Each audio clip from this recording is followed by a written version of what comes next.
Buenas tardes. Quiero invitarles que vayan abriendo su Biblia, por favor, en Primera de Corintios, capítulo 12, versículo 1.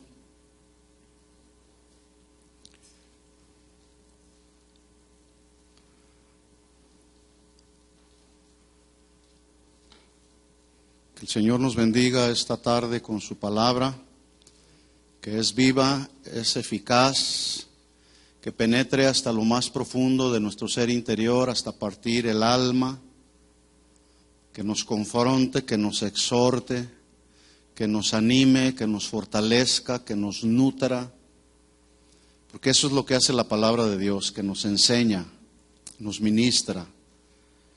Que Dios nos bendiga esta tarde con su palabra y que podamos salir llenos de Él, alimentados de Él. El apóstol Pablo escribió a los Corintios hablándoles acerca de los dones del Espíritu. En el capítulo 12, versículo 1, vamos a tratar este tema. Esta es la primera de varias partes. Dice Pablo: no quiero, hermanos, que ignoréis acerca de los dones espirituales. Sabéis que cuando erais gentiles se os extraviaba llevándoos como se os llevaba a los ídolos mudos.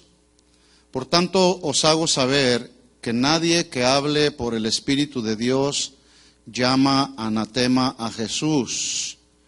Y nadie puede llamar a Jesús Señor, sino por el Espíritu Santo. Ahora bien, hay diversidad o variedad de dones, pero el Espíritu es el mismo. Hay diversidad o variedad de ministerios, pero el Señor es el mismo. Hay diversidad de operaciones, obras, efectos, pero Dios, que hace todas las cosas en todos, es el mismo. Pero a cada uno les es dada manifestación del Espíritu para provecho. Esta palabra provecho, su traducción es para beneficio o utilidad espiritual.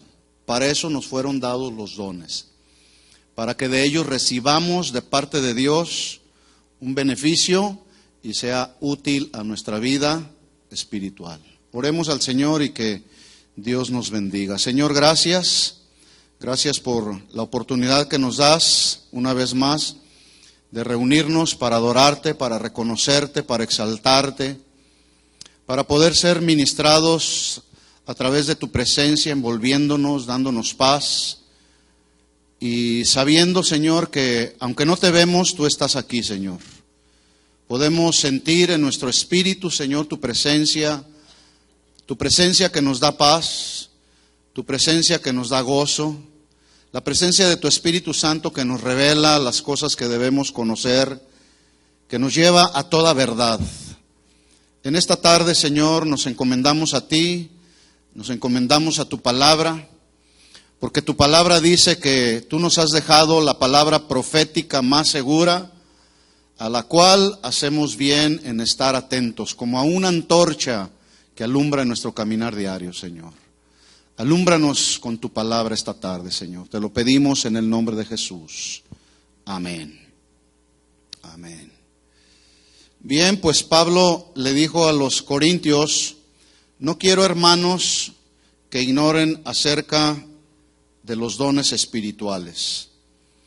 Para poder entender por qué Pablo escribió 1 Corintios 12:1 y en realidad toda la carta, los 16 capítulos que contiene la carta, necesitamos ir y entender un poco acerca del contexto histórico, porque en los 16 capítulos que contiene esta carta, en cada uno de ellos, Pablo les establece medidas correctivas a conductas humanas en las que había incurrido la iglesia de los Corintios. Pero todo tiene una razón, siempre todo tiene una razón. La ciudad de Corinto estaba situada en la parte sur de Grecia, un punto donde tenían que pasar todo el tráfico terrestre que iba de norte a sur. Y como era de esperarse, con tanto tráfico de gente, Corinto empezó a prosperar de una manera impresionante Era un área de comercio muy importante, pero a la vez también era un área o un lugar donde se celebraba el deporte. Dos de los deportes más conocidos que se llevaban a cabo los hacían ahí justamente en la ciudad de Corinto, generando todo esto un mayor número de tráfico de personas. Corinto se volvió tan moralmente corrupta que su nombre fue sinónimo de todo tipo de desenfreno y depravación moral. La palabra corintianizar llegó a representar todo lo que tenía que ver con inmoralidades sexuales y una embriaguez desenfrenada por parte de sus habitantes. Por si esto fuera poco, elevada a más de 600 metros de altura, Corinto tenía lo que ellos conocían como la ciudad alta. En esta ciudad alta se construyó uno de los edificios más prominentes, que era el templo llamado el templo de Afrodita, la diosa griega del amor. Allí vivían y trabajaban unas 1000 sacerdotisas que eran prostitutas religiosas, las cuales por la tarde bajaban a la ciudad de Corinto para ofrecer sus servicios tanto a los habitantes de la ciudad como a todos aquellos que llegaban a visitar por algún negocio la ciudad de Corinto. Corinto bien pudiera ser lo que hoy es Las Vegas, o la ciudad del pecado. Si usted quiere tener más o menos una idea de qué era lo que representaba la ciudad de Corinto, pues basta solamente con ver lo que representa esta ciudad de Las Vegas. Una vez más se confirma lo que la Biblia dice en Romanos 5:20, que donde abunda el pecado, sobreabunda la gracia, la misericordia de Dios, el amor de Dios, la bondad de Dios. Y ahí justamente, bajo este panorama social, fue que Pablo fundó la iglesia de los Corintios, como siempre predicando el evangelio en las sinagogas en contra del pecado que prevalecía en los habitantes de la ciudad de Corinto. Muchos de ellos se convirtieron a los caminos del Señor, pero en el proceso de santificación, muchos de los pecados con los que la iglesia de Corinto estaba sufriendo fue debido a que estos habitantes de la iglesia de Corinto, de la sociedad de Corinto, que se convirtieron a los caminos del Señor, les costó mucho trabajo desintoxicarse. Les costó mucho trabajo tener la disposición para divorciarse de la cultura que les rodeaba. En otras palabras, la mayoría de los creyentes no querían separarse de sus caminos antiguos, egoístas, inmorales y paganos. Por lo tanto, fue necesario que Pablo les escribiera esta carta, exhortándoles, número 1, a corregir sus acciones y sus conductas. Número 2, a mandar a los creyentes fieles a que rompieran comunión con los miembros que eran desobedientes y que no querían dejar sus pecados, pero que estaban metidos en la iglesia y estaban contaminando a algunos. Además de sacar y excomulgar a esos miembros de la iglesia para evitar que los demás fueran contaminados. Pablo les escribe muy claro a todos los corintios. Así que los corintios hacían la obra del ministerio y manifestaban un fluir de los dones espirituales, pero lo hacían de una manera carnal. Lamentablemente lo hacían de una manera carnal. Por lo tanto, Pablo les escribe y corrige en el área de la manifestación de los dones, les corrige y les empieza a escribir acerca de cuál era la correcta, la adecuada y la acción bíblica en cómo deberían de fluir los dones espirituales. Algo que nosotros necesitamos conocer también, desde el punto de vista bíblico, cómo es que funcionan los dones espirituales. Porque hay quienes han supuesto o suponen que fluir en los dones espirituales es que alguien se para aquí y empieza a profetizar y empieza a temblar, o manifestaciones raras que usted ya conoce. Por eso es que Pablo en el capítulo 12, versículo 1 les dice: mis hermanos, no quiero que ignoren acerca de los dones espirituales. Este mismo versículo en la versión Palabra de Dios para Todos dice otras palabras mucho más claras. Dice 1 Corintios 12:1, Palabra de Dios para Todos. Dice: hermanos, quiero que sepan muy bien de qué se tratan los dones espirituales. En otras palabras, ¿de qué o con qué propósito fueron dados los dones espirituales? Pregunta, ¿para qué fueron dados los dones espirituales? Les pregunto a la iglesia. ¿Para qué? Para la edificación de la iglesia. Para que, propongo algo como una respuesta, que es lo que luego se ve por ahí alrededor. Para que de esta manifestación de los dones espirituales surgieran manifestaciones raras, místicas, espurias o falsas, que solamente sirven para confundir la iglesia. ¿Para eso son dados los dones? No, obviamente no. Fueron dados los dones espirituales con dos propósitos básicos. Número uno, ya lo dijeron, para la edificación de la iglesia. La edificación de la iglesia. Nosotros somos la iglesia. Y cada vez vamos creciendo, debiéramos ir creciendo. Y los dones son útiles para eso, para ayudarnos en nuestro crecimiento espiritual. Pero también, en segundo lugar, los dones fueron dados para que a través de ellos, como un complemento o como una ayuda, fueran dados a la iglesia para la propagación, difusión de la predicación del evangelio al mundo. Necesitamos los dones espirituales como un complemento, como una ayuda para la predicación del evangelio al mundo. La Biblia enseña pues que el Espíritu Santo es un instrumento esencial para traer salvación a un pecador, porque es el Espíritu Santo, dice la Biblia, que redarguye de pecado, de justicia y de juicio. Redarguye, convence del pecado. Pero también el Espíritu Santo es un instrumento esencial para el servicio en la obra de Dios. ¿Para qué es esencial? Para servir en la obra de Dios. Es imposible servir al Señor separados de la obra y del poder del Espíritu Santo. No se puede servir. Si alguien no ha nacido de nuevo y el Espíritu Santo no mora en su corazón, no puede hacer un servicio en la obra de Dios. Por lo tanto, los dones del Espíritu son muy importantes para todo creyente, ya que son el medio de ayuda, de servicio a los demás. Y vamos a estar estudiando todos y cada uno de los dones espirituales de manera particular. Hay uno de esos dones que se menciona tanto en Romanos como en 1 Corintios, que es el de servir, el don de servir. Aquí tenemos personas que nos ayudan practicando este don, el don de servicio, ¿sí? Pero también hay otros dones que son necesarios en la iglesia. Los dones espirituales son el área de poder de Dios para nuestra vida. Es decir, son como la energía espiritual, como la dinamita espiritual para servir más allá de nuestras fuerzas humanas. Por eso necesitamos el Espíritu Santo en nosotros, y el Espíritu Santo en nosotros nos da de sus dones. Así que ya sabemos que Dios le dio vida a la iglesia. Todos somos la iglesia del Señor. Por eso la iglesia del Señor en este tiempo tiene vida. ¿Cuántos están vivos?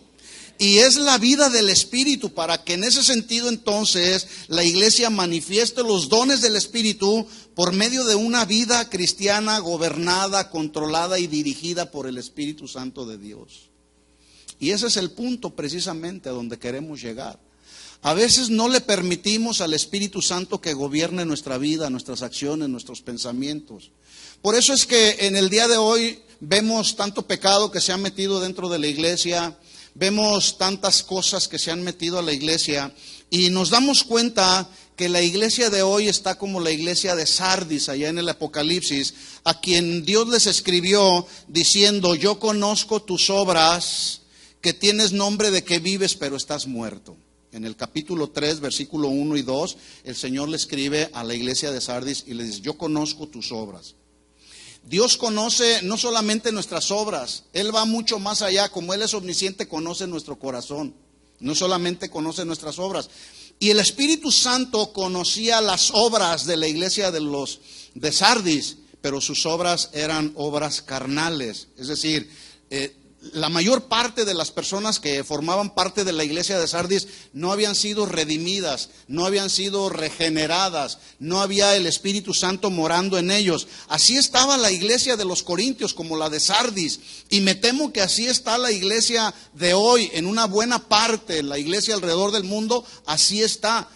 Tienes nombre de que vives, pero estás muerto. Hay mucha gente el día de hoy metida en las iglesias que están ahí. Están vivas físicamente, pero muertas espiritualmente. No sé cuántos de ustedes, hace unos momentos que el Espíritu Santo nos estaba ministrando a través de la alabanza y la adoración, pudieron conectarse con lo que el Espíritu Santo estaba haciendo. De eso se tratan los dones, el fluir de los dones. Para que de dentro de nosotros fluya una alabanza y una adoración espiritual para Dios. Y una alabanza y una adoración que fluye de un corazón sincero, de un corazón humillado delante de Dios, traspasa este techo y llega hasta la presencia de Dios como un aroma grato, ¿verdad? Así que Pablo le escribe a los corintios y les dice: hermanos, quiero que sepan bien de qué se tratan, con qué propósito fueron dados a la iglesia los dones del Espíritu. Versículo 2, sigo leyendo en 1 Corintios 12:2, palabra de Dios para todos. Recuerden, dice Pablo en esta versión, la clase de vida que tenían cuando no eran creyentes. ¿Se acuerda usted cómo vivía cuando no éramos creyentes? ¿Cómo vivíamos? Muy desordenadamente. En nuestros delitos y pecados estábamos sumidos todos. Entonces dice: recuerden la clase de vida que tenían cuando no eran creyentes. Se dejaban influenciar y se dejaban guiar por ídolos mudos a quienes adoraban o adorábamos. En otras palabras, ahora que hemos nacido de nuevo, necesitamos, es urgente, es menester que los hijos de Dios permitamos al Espíritu Santo que Él ejerza su influencia en nosotros. Que Él gobierne todo nuestro ser, espíritu, alma y cuerpo. Versículo 3. Les digo, dice Pablo, que nadie que hable por el Espíritu de Dios es capaz de maldecir a Jesús. ¿Quién sería capaz, siendo cristiano, maldecir a Jesús? Bueno, hubo quienes en el ministerio de Jesús se atrevieron a decir que Jesús echaba fuera a los demonios por Belcebú. Maldecían, hablaban, porque no creían en Jesús como el Hijo de Dios. Se supone que no tenían el Espíritu Santo, porque dice aquí: nadie que hable por el Espíritu de Dios es capaz de maldecir a Jesús. Tampoco se puede decir que Jesús es el Señor. ¿Es Jesús el Señor de tu vida? Él es el Señor de mi vida, si no es por el Espíritu Santo. O sea, podemos confesar y tener la convicción de que el Señor es el Señor de mi vida, porque el Espíritu Santo que mora en mi corazón me puede dar convicción de ello. 4. Dice entonces Pablo: hay diferentes clases de dones espirituales, pero todos vienen del mismo Espíritu. No hay espíritus diferentes. Hay un solo Espíritu, es la tercera persona de la Trinidad, que es el Espíritu de Dios. 5. Hay diferentes formas de servir. Algunos sirven en diferentes funciones. Ahorita hay algunos maestros que están sirviendo. Hay diferentes formas de servir, pero hay un solo Señor, porque todo lo que hacemos es para un solo Señor. No es para el pastor, no es para quedar bien con nadie, es para quedar bien con el Señor de señores, el dueño de la iglesia. Versículo 6. Hay diferentes formas de actuar, pero hay un solo Dios que trabaja entre nosotros en todo lo que hacemos. Y el Espíritu se muestra de manera diferente en cada uno para el beneficio de todos. ¿Sí? Bueno, a través de esta serie hemos venido aprendiendo de qué se trata la obra del Espíritu Santo y los dones del Espíritu. Ya sabemos que el Espíritu Santo es la tercera persona de la Trinidad. Sin embargo, en muchos círculos de la iglesia de hoy no se conoce su obra. Por lo tanto, es triste que hoy vemos alrededor mucha ignorancia y falsos conceptos respecto a la obra y los dones del Espíritu Santo. Por lo tanto, para nosotros es muy importante que vayamos aprendiendo qué es lo que la Biblia dice acerca del Espíritu Santo. Llevamos más de 4 meses ya hablando de este tema, donde hemos tratado temas como qué dice la Biblia del Espíritu Santo, cómo obra el Espíritu Santo en la vida de los creyentes, cómo el Espíritu Santo convence al pecador de pecado, de justicia y de juicio, cómo el Espíritu Santo nos da una investidura de poder para hacer la obra de Dios, cómo la fe es un fruto del Espíritu Santo, porque sin fe dice la Biblia que es imposible agradar a Dios. Es el Espíritu Santo que nos revela que la obra de Jesús en la cruz nos ha dado verdadera libertad. ¿Cuántos son libres? ¿Y te costó algo tu libertad? No, fue por gracia. Jesús pagó el precio en la cruz. Esa es verdadera libertad. Hemos aprendido cuál es la diferencia entre el bautismo y la llenura del Espíritu Santo, y hemos aprendido también que de lo que esté lleno nuestro ser interior, eso nos va a gobernar. Nuestras acciones, pensamientos y conductas van a gobernar de lo que esté lleno nuestro espíritu. Si estamos llenos del Espíritu, nuestras acciones, conductas y pensamientos serán espirituales. Pero si estamos llenos de la carne, nuestras acciones, conductas y pensamientos serán carnales. Como es un tema tan vasto y tan extenso, continuaremos pues aprendiendo más acerca de la persona, la obra y ahora los dones del Espíritu Santo. Dios pues envió un guía a la iglesia para que nos ayude, y ese guía es el Espíritu Santo. Jesús dijo en Juan 16:7, Él dijo: pero yo les digo la verdad. ¿Cuántos saben que Jesús siempre nos dice la verdad? Él no miente. Les conviene que yo me vaya, porque si no me fuera, el Consolador no vendría a ustedes, mas si me fuere, os lo enviaré. Dijimos que la palabra consolador es la palabra del griego parakletos, con cada kilo, que literalmente se traduce uno que fue enviado al lado nuestro para ayudarnos. ¿Cómo se traduce la palabra consolador? Uno que fue enviado al lado nuestro para ayudarnos. ¿Ha escuchado la palabra paramédico? ¿Qué es lo que hace un paramédico? Es una persona que ayuda al médico en sus labores médicas, ¿verdad?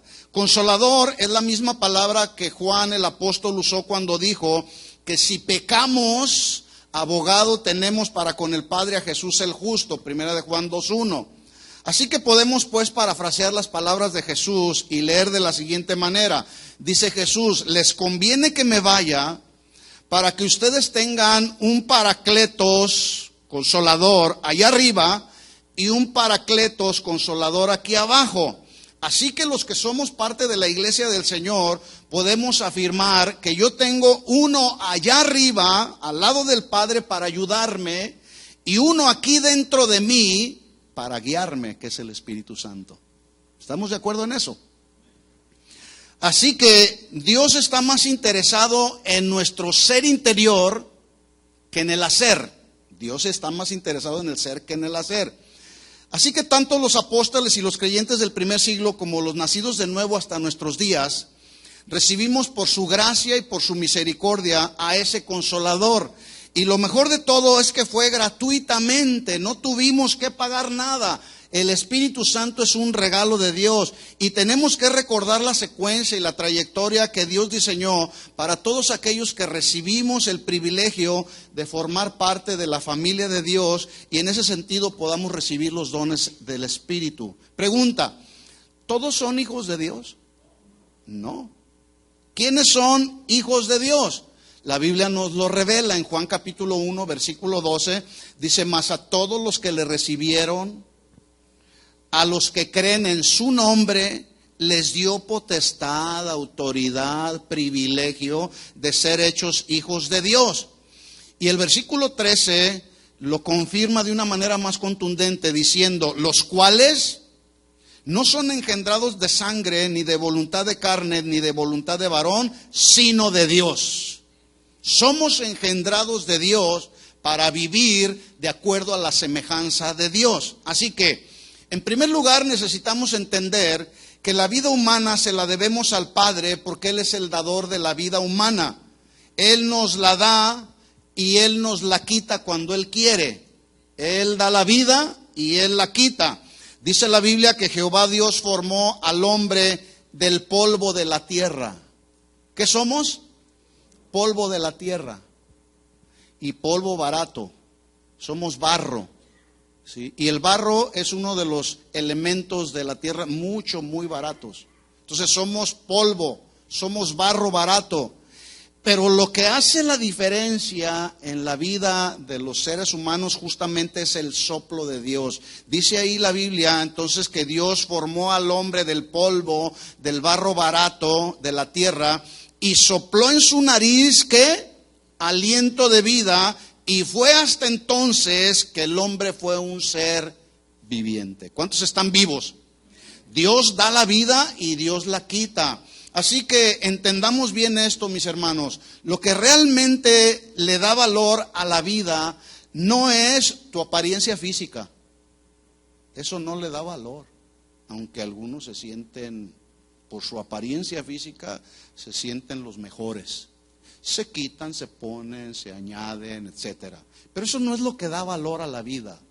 Tampoco lo que da valor a la vida de una persona son sus logros humanos. Porque en el mundo tenemos muchas lumbreras en la ciencia, en la medicina, en las diferentes áreas de tecnología. Tenemos muchas lumbreras, pero eso no le da valor a una persona. Tiene un valor alrededor del mundo, para la gente del mundo. Pero para Dios eso no es lo que en realidad le da valor. Tampoco lo que le da valor a la vida de una persona son sus habilidades o su sabiduría o inteligencia humana, sino para lo que le da valor realmente al ser humano es justamente el soplo de Dios que nos ha dado la vida. Porque si Él no hubiera soplado en nosotros el aliento de su vida, seguiríamos siendo polvo. ¿Cuántos están de acuerdo conmigo? Si no está de acuerdo conmigo, de cualquier manera así es. Seguiríamos siendo polvo. En segundo lugar, fue el Padre el que nos dio vida, pero también Él fue quien envió a Jesús, su Hijo unigénito. El Verbo se hizo carne, dice la Biblia, y vimos su luz, la luz del unigénito Hijo de Dios. Y lo envió el Padre para ser la víctima expiatoria como el redentor de la humanidad. Y en ese sentido entonces Jesús fuera el dador de la vida espiritual y de la vida eterna para todo aquel que cree. Entonces el Padre nos da la vida humana, pero el Hijo nos da la vida espiritual, pero además nos da vida eterna para todo aquel que cree. Pablo confirma esta verdad en 1 Corintios 15:45, donde dice que en Adán fuimos hechos almas vivientes. Es decir, en Adán recibimos un cuerpo natural, pero en Cristo, dice la Biblia, fuimos hechos espíritus vivificantes. Es decir, recibimos la vida espiritual a través de Jesús. Por eso es que ahora mora en nosotros el Espíritu Santo de Dios. La Biblia dice en Juan 3:16, ¿qué dice Juan 3:16? Porque de tal manera amó Dios al mundo que ha dado a su Hijo unigénito para que todo aquel que en Él cree no se pierda, mas tenga ¿qué? Vida eterna. No solamente nos dio entonces la vida espiritual, nos da la vida eterna a todos aquellos que creen. En tercer lugar, tanto el Padre como el Hijo enviaron al Espíritu Santo a los nuevos creyentes con el propósito de continuar con la obra y el ministerio que Jesús inició. ¿Cuál fue esa obra que Jesús inició? Pregunto, ¿cuál fue esa obra que Jesús inició? La respuesta es la predicación del Evangelio. Para que a través de la predicación del Evangelio, dice la Biblia que el Señor nos dejó el ministerio de la reconciliación. Digan conmigo reconciliación. Tengo el ministerio de la reconciliación. ¿A qué reconciliación se refiere? ¿A la reconciliación de los matrimonios cuando tienen problemas? ¿A la reconciliación de los padres con los hijos cuando surgen los problemas entre padres e hijos? No, no se refiere a eso el ministerio de la reconciliación. El ministerio de la reconciliación que Jesús nos dejó y Pablo lo estableció fue el reconciliar al pecador con su creador. Había un pleito entre el pecador por causa del pecado, valga la redundancia, que a través de la predicación del Evangelio podemos establecer ese ministerio de la reconciliación. Mire lo que dice 2 Corintios 5:17. Todos conocemos este versículo. De modo que si alguno está en Cristo, nueva criatura es. Las cosas viejas pasaron, he aquí todas son hechas nuevas. Y mire lo que dice el versículo 18, porque a veces paramos en el 17. Pero el 18 dice: y todo esto, el haber sido nuevas criaturas y el que las cosas viejas hayan pasado, todo esto proviene de Dios, quien nos reconcilió consigo mismo por Cristo. Antes estábamos en pleito con Dios. El pecado había hecho una separación entre el hombre y su creador. Había un abismo, pero por la sangre de Cristo que fue derramada en la cruz, fuimos entonces reconciliados con el Padre. Y luego termina Pablo el versículo 18 diciendo, y nos dio el ministerio de la reconciliación. Jesús confirma este ministerio cuando habla a sus discípulos poco antes de partir, les da lo que se conoce como la Gran Comisión. En Marcos 16:15 dice la Biblia, les dijo Jesús, vayan por todo el mundo y prediquen sus aventuras, sus experiencias místicas, prediquen el Evangelio. Mis experiencias, aunque sean experiencias con Dios, jamás tendrán el poder que tiene la predicación del Evangelio.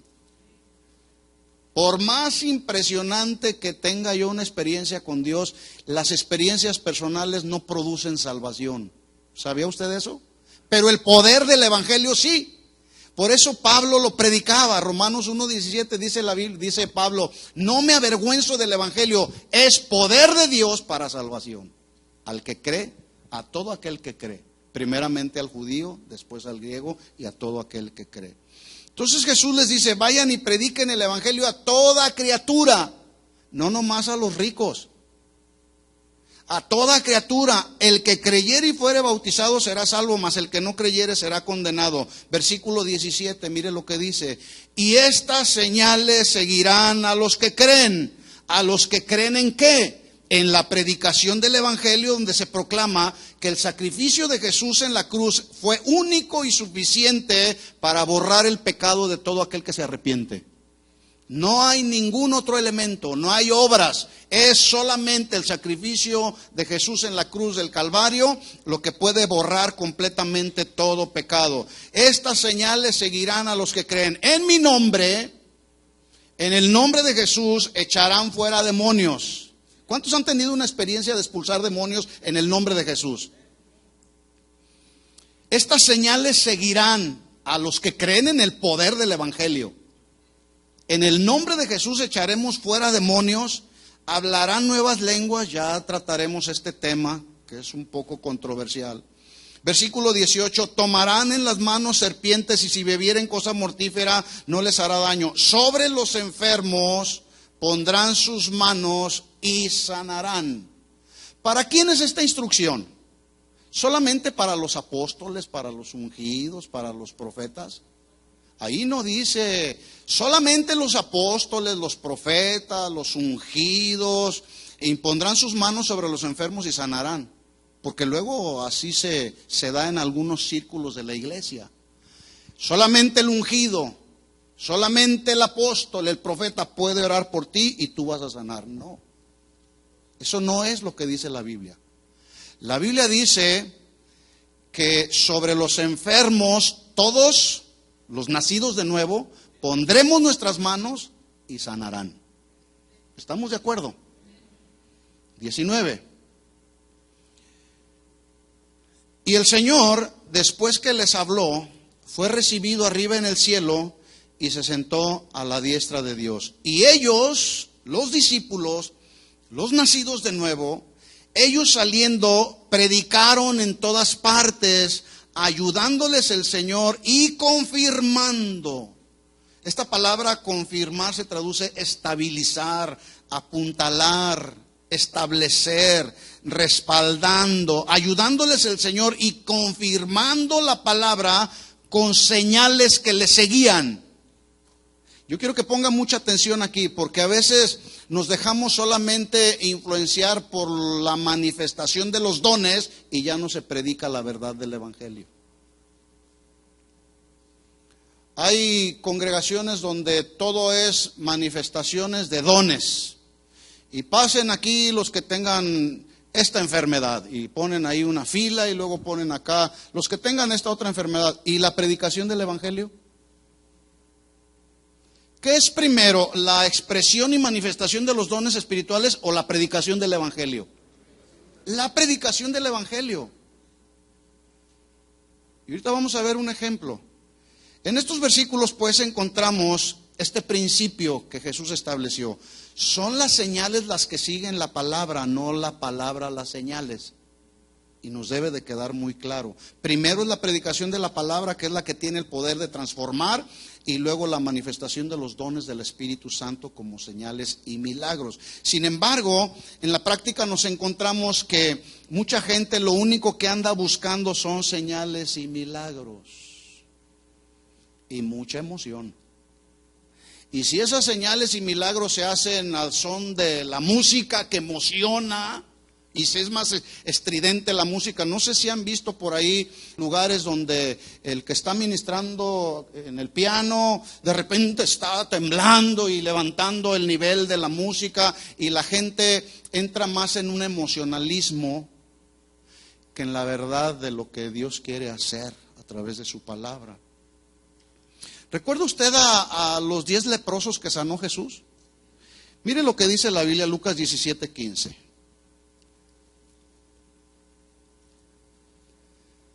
Jesús sana a 10 leprosos y en el versículo 15 dice entonces uno de ellos, viendo que había sanado, volvió glorificando a Dios a gran voz.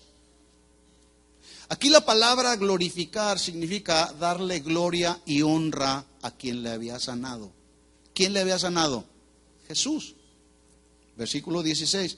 Y se postró rostro a tierra a sus pies, dándole gracias.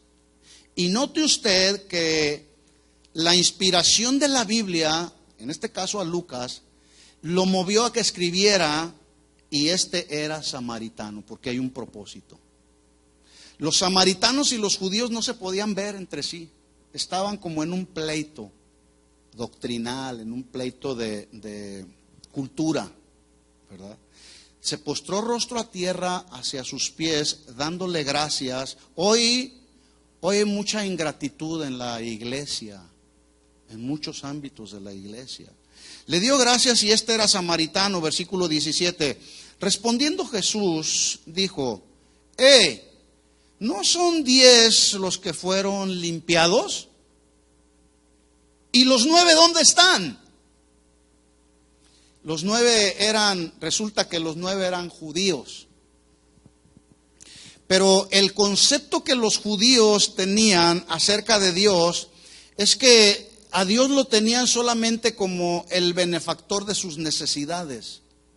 En otras palabras, tenían a Dios como el único que, para eso estaba Dios, para suplirles cada una de sus necesidades, pero lo buscaban a Él más por lo que les daba que por lo que Dios es. Y el pueblo de Israel tenía a Dios como que ese era su trabajo que Él tenía que realizar. Él nos sacó de la esclavitud de Egipto y Él nos tiene que proveer, y eran ingratos. Y bajo esa cultura y bajo ese concepto empezó el pueblo judío a pensar y creer de Dios. Versículo 18. No hubo quien volviese y le diese gloria a Dios, sino este extranjero que era samaritano, y le dijo: levántate, tu fe te ha salvado. Yo no sé si usted sabía o se ha encontrado por ahí, pero yo me he dado cuenta que en el día de hoy sigue habiendo leprosos ingratos, a quienes Jesús sana de la lepra de sus pecados, pero se olvidan de dónde nos sacó el Señor. Y ya no vamos a la presencia de Dios con una actitud de gratitud hacia Él, donde le decimos cada día: gracias, Señor, por haberme rescatado de la condenación eterna y del pecado en el que vivía. ¿Cuántos son agradecidos con el Señor? Hace unos días estaba platicando con algunos hermanos que tienen poco de haber llegado a esta congregación, y yo les pregunté: hermanos, ¿y cómo fue que llegaron a esta congregación? Dice: pues debo decirle que llegamos aquí por medio de unos hermanos, pero ellos ya no están aquí, ya se fueron. Y el argumento que ellos establecieron fue porque aquí no fluyen en el Espíritu. Yo les pregunto, Todo este mover que hace un momento hubo a través de la alabanza y de la adoración, ¿fue un mover de quien estaba dirigiendo, de los músicos aquí, o fue un mover del Espíritu? Entonces, ¿de dónde surge esa idea de que aquí no fluye el Espíritu? ¿Sabe de dónde surge? De un concepto equivocado que la gente tiene, algunos cristianos tienen, de que el fluir del Espíritu Santo y la manifestación del Espíritu Santo tiene que ser con temblorina, con dolores de parto, con muchas otras manifestaciones que usted ya sabe. No necesito recordarle, usted ya sabe. Y así se mueve mucho del asunto. Entonces, que nos quede muy claro, mis hermanos. Nosotros creemos, y esto que nos quede claro, creemos en los dones espirituales. En todos los dones que vamos a estar estudiando, creemos en ellos. Pero el énfasis del ministerio es en la predicación. ¿Estamos de acuerdo? Sí. Aquí oramos por los enfermos, Dios los sana. Oramos para que algunos reciban el bautismo con el Espíritu Santo y algunos puedan tener la evidencia de hablar en otras lenguas. De repente, en un fluir del Espíritu Santo, alguien por inspiración del Espíritu Santo puede fluir dando una palabra profética. Pregunta, por cierto, hablando de la profecía, y así nada más entre paréntesis, porque este es un don también. Cuando alguien se para aquí, y esto yo lo he dicho en otras ocasiones, y dice: así dice el Señor. Así dice el Señor. De hoy en adelante tú vas a ser prosperado más allá de lo que te puedas imaginar. Pregunta. Cuando alguien dice así dice el Señor, ¿es 100% Dios hablando, sí o no? ¿Sí o no? Porque algunos, quién sabe, a lo mejor. Bueno, la respuesta es no. ¿Qué tiene que hacer la iglesia cuando alguien da una palabra profética? ¿Qué tiene que hacer la iglesia, quienes escuchan la profecía? ¿Sabe lo que tiene que hacer? Juzgarla. Donde la palabra juzgar no tiene que ver con un juzgar para condenación, sino para discernimiento. Hay que discernirla. Porque interviene tanto el elemento espiritual, pero también interviene el elemento humano. Somos humanos. Por eso hay que juzgar la profecía. Ya hablaremos de eso más adelante.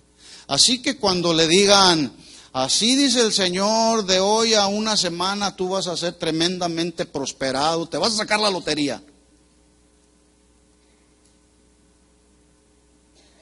Pero qué, por ejemplo, porque aquí hemos tenido expresiones proféticas, palabras proféticas, donde Dios dice, así dice el Señor, arrepintámonos de nuestros pecados y volvamos nuestros ojos a Dios. Es decir, una palabra profética siempre debe de estar apegada a lo que dice la Biblia. Una palabra profética nunca es para confundir a la gente, ni tampoco para atemorizar a la gente. La palabra profética es para edificar, para confrontar. Sí. En la Biblia, pues, encontramos tres clasificaciones de los dones del Espíritu. Número 1, los dones del Padre. Número 2, los dones del Hijo. Y número 3, los dones del Espíritu Santo. Como el orden de los factores no altera el producto, dice por ahí una regla, rápidamente voy a hablar acerca de los dones del Hijo. Los dones que el Hijo da.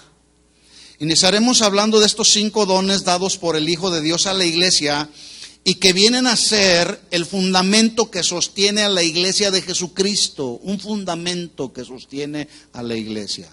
La Biblia dice en Efesios capítulo 4, si va conmigo ahí a su Biblia, Efesios capítulo 4, versículo 7, dice, pero a cada uno de nosotros fue dada la gracia. Aquí la gracia tiene que ver con la salvación, que fue un regalo que no merecíamos. ¿Merecíamos la salvación? No, no merecíamos la salvación. Pero nos fue dada la salvación por gracia. ¿Sí? Entonces, a cada uno de nosotros nos fue dada la gracia conforme a la medida del don de Cristo. 8. Por lo cual, dice, subiendo a lo alto, llevó cautiva la cautividad, refiriéndose a Jesús, y dio dones a los hombres, hombres de carne y hueso, hombres humanos. ¿Sí? Un don aquí significa una dádiva que proviene de Dios. Toda buena dádiva proviene de Dios, dice la Biblia. Versículo 9. Y eso de que subió, ¿qué es? Sino que también había descendido primero a las partes más bajas de la tierra, refiriéndose a Jesús. El que descendió es el mismo que también subió por encima de todos los cielos para llenarlo todo. 11.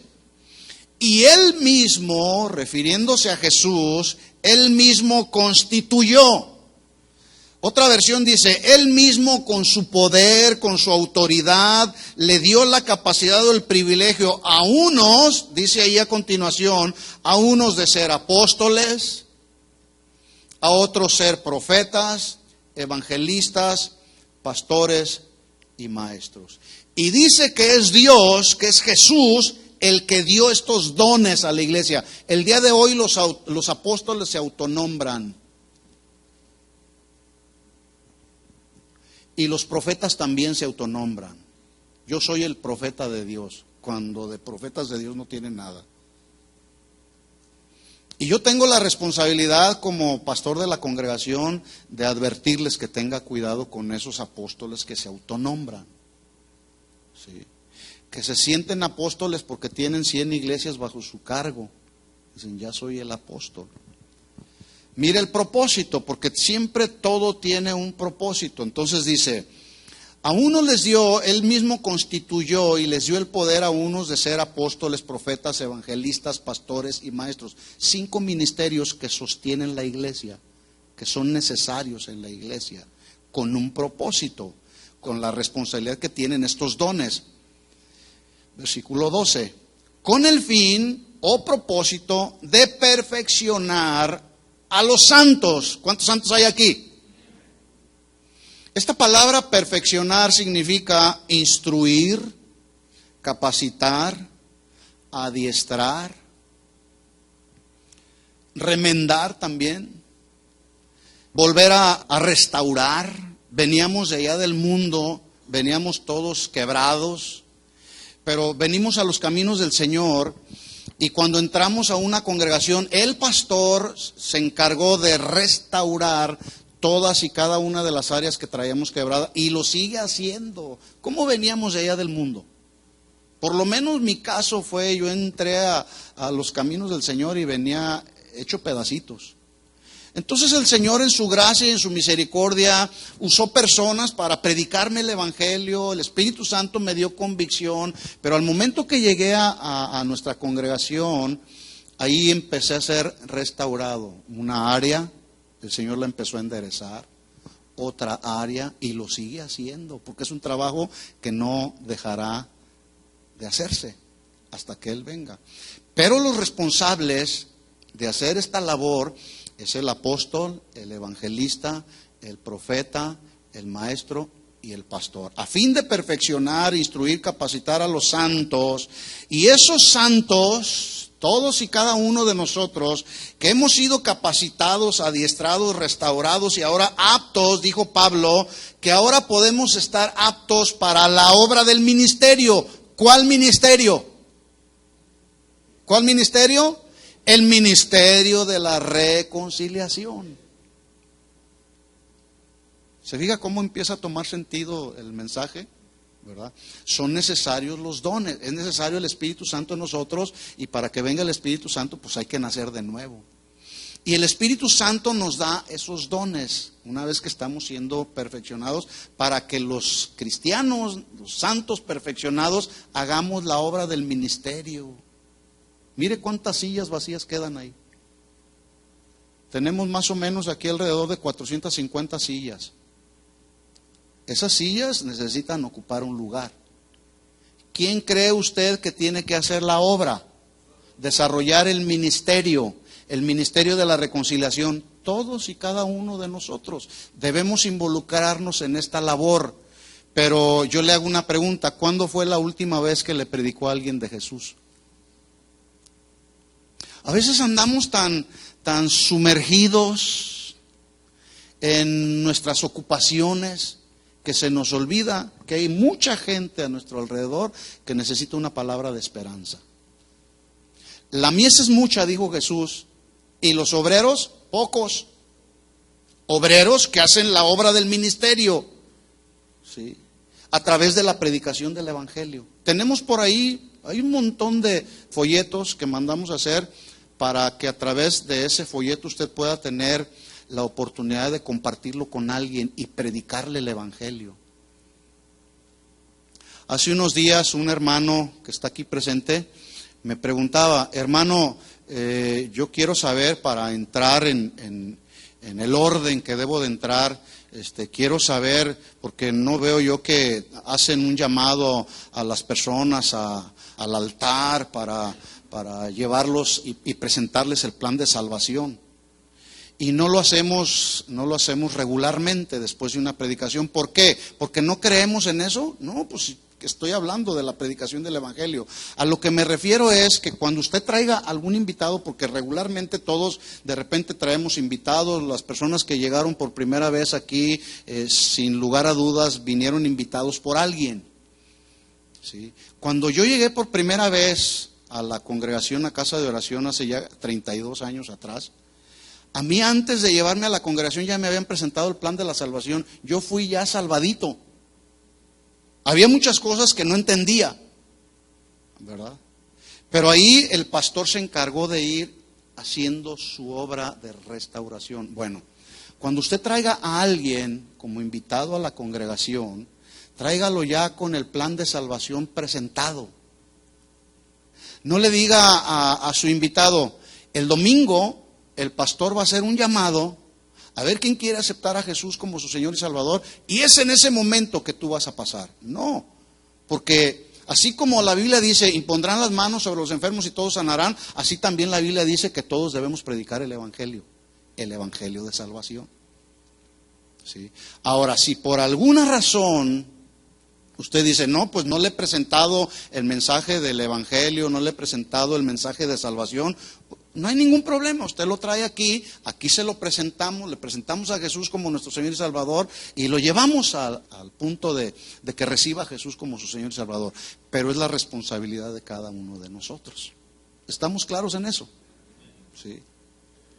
Entonces dice ahí que estos santos capacitados, instruidos, el propósito es para hacer la obra del ministerio, para la edificación del cuerpo de Cristo. El cuerpo de Cristo va creciendo, va siendo edificado.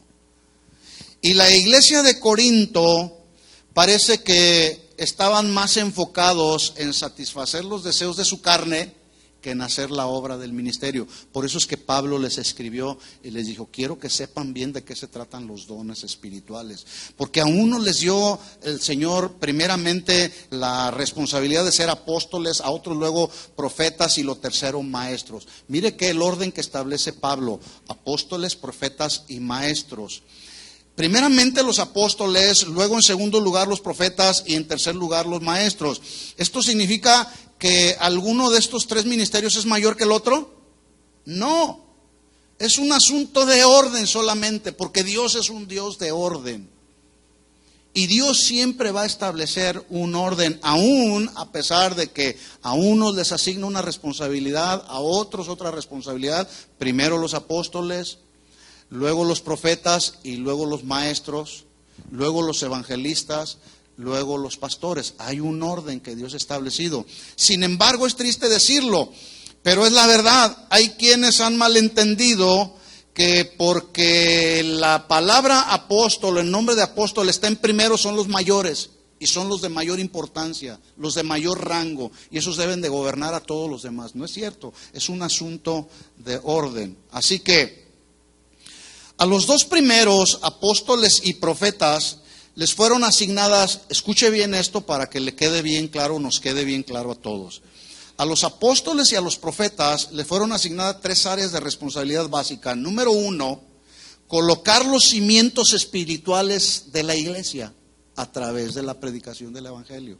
Número 2, a los apóstoles y profetas se les asignó la responsabilidad de recibir y declarar la revelación de los mensajes de Dios. Ellos reciben en la presencia del Señor el mensaje de Dios, lo tienen que publicar, declarar, pero tienen que ser los mensajes de Dios, no mensajes personales, revelaciones personales. Porque luego nos encontramos con los profetas o con los evangelistas o con los apóstoles que dicen por ahí: les tengo la última y más grande revelación que Dios me ha hecho. Todo lo que Dios ha querido revelar acerca de su persona, acerca de la persona de Jesús y del Espíritu Santo, ya quedó revelado en este libro que se llama la Biblia. Ya no hay ninguna nueva revelación, todo está aquí. ¿Estamos de acuerdo? Entonces, los apóstoles y los profetas colocan los cimientos espirituales. Este es el cimiento, ¿sí? Reciben, declaran la revelación del mensaje para luego dar confirmación de la palabra con señales, prodigios y milagros. Pero primero es la predicación del Evangelio. Así que Pablo, inspirado por Dios, estableció así. Él mismo constituyó en Efesios 4:11, y termino con este versículo. Él mismo, Jesús, constituyó a unos apóstoles, a otros profetas, a otros evangelistas, a otros pastores y maestros, a fin de perfeccionar a los santos para la obra del ministerio, para la edificación del cuerpo de Cristo. ¿Fui claro con el mensaje? Si no, es posible que usted pueda escucharlo nuevamente. Si alguna parte no le quedó clara, bueno, hay que volverlo a escuchar. ¿De acuerdo? Vamos pues a orar. Estos son la primera clasificación, los dones del Hijo a la iglesia. Ya lo dije, Efesios 4:11. Vamos a orar y vamos a pedir que el Señor, por su gracia, por su misericordia, establezca en nosotros la verdad de su palabra. Yo ya la prediqué, traté de ser lo más claro posible, pero ahora el Espíritu Santo tiene que hacer su obra en tu corazón para poder entender y fluir en lo que el Espíritu Santo quiere hacer con nuestra vida. Levanta tus manos al Señor y dile: Señor, gracias por tu palabra. Queremos establecernos en ella. Queremos afirmarnos en ella, Señor. Queremos entender y comprender, Señor, cuál es la obra de tu Espíritu Santo, cómo es que obran los dones que tú diste a través de tu Espíritu Santo de una manera bíblica, Señor, y tú nos lo has mostrado a través de la palabra. Aquí está nuestra vida, Señor. No queremos ni creemos en manifestaciones raras que solamente confunden a la iglesia. Ayúdanos, Señor, ayúdanos a día con día poder tener la iluminación de tu palabra a nuestro corazón, Señor. Bien es cierto, hay cosas difíciles de entender, pero cuando vamos y escudriñamos tu palabra, Señor, entonces podemos, por tu Espíritu Santo, recibir la iluminación y el rema, la revelación de tu palabra que ya está escrita, Señor. En el nombre de Jesús. Cobíjanos bajo tus alas, Señor. Manténnos siempre, Señor, al abrigo del Altísimo, morando siempre bajo la sombra del Omnipotente. Habla con Él y dile al Señor: Señor, no permitas que mi vida se desvíe a la derecha, a la izquierda, con doctrinas raras, con enseñanzas equivocadas. Señor, que podamos mantenernos siempre en la centralidad de tu palabra, Señor. Oh, que tu Espíritu Santo que mora en nuestros corazones nos guíe siempre a la verdad. Tenemos un Paracletos, un Consolador allá arriba, Jesús, que está a la diestra del Padre y está intercediendo por nosotros. Pero tenemos un Consolador aquí en nosotros internamente que nos guía siempre a toda la verdad. Siempre, Señor, queremos caminar en la verdad.